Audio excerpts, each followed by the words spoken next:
Welcome to my YouTube channel. So, tignan mo naman po ang ating kasama. Si Mark po. Nagsiselfone po siya, busy po siya ngayon kasi. So, meron po akong videographer po ngayon. Ayan po, meron po nag-video po siya sa akin ngayon. Ayan po si Mark.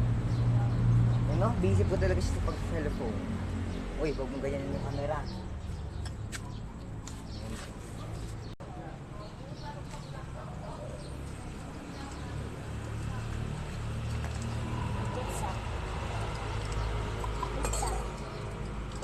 Tingnan mo lang yung tubig. Pakita mo gumagawa ko ng pizza. Nabili na sila sa ating pizza. Dahil ito ay masarap sa pizza. Ang pizza ito ay Malagyan ng payo mo.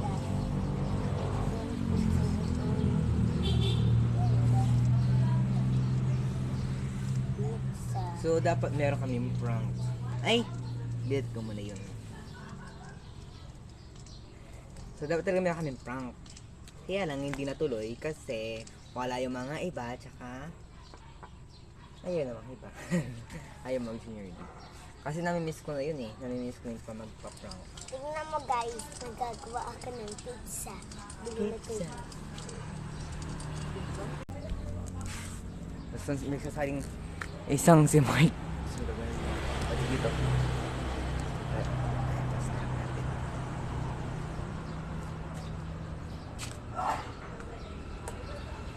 Yun lang guys.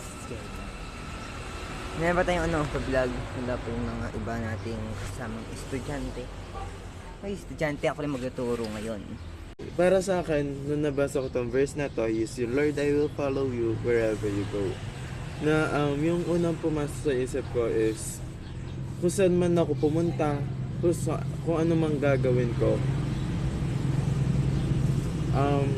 Lagi nasa isip ko si Lord. Yung feeling ko lagi ko siyang kasama. Feeling ko hindi ko siya makakalimutan. No? Though maraming problem, pero nasolve yun. Kasama si Lord. Yun yung unang pumasok sa isip ko nung nabasa tong verse na to, which is yung Luke chapter 9 verse 57b. Lord, I will follow you wherever you go. Yun yung pumasok sa isip ko agad. Lagi natin nasa isip si Lord. Lagi tayong nagpe-pray. Lagi natin tinatanong. Lagi tayong naghihingi ng sorry. Dapat lagi natin nasa puso't isipan natin si Lord para lagi natin nasa tabi lang natin si Lord. No? Sige, sinong next? Ulitin ko yung verse na. Luke chapter 9 verse 57b. Lord, I will follow you wherever you go. So, ako na po yung volunteer. Yung pong sa dun sa test, dun po sa sa eskwela po. Yung naghinayang po ako dun sa ko po nakuha po na grades. Kasi alos po ako absent, ganun po. Ngayon parang inisip ko po na nasa tabi ko lang po si Lord, babawi po ako, gagawin ko po yung best ko. Yun. So, na makapasa. Sabi niya is na-disappoint daw siya dun sa nakita niyang grade, 'di ba? Kasi lagi siyang absent, lagi siyang but iniisip niya daw lagi na katabi niya lang si Lord. Kung saan man daw pumunta si Lord, dapat dun din daw siya.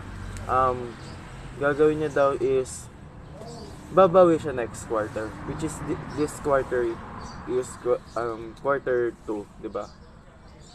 Next si Mark.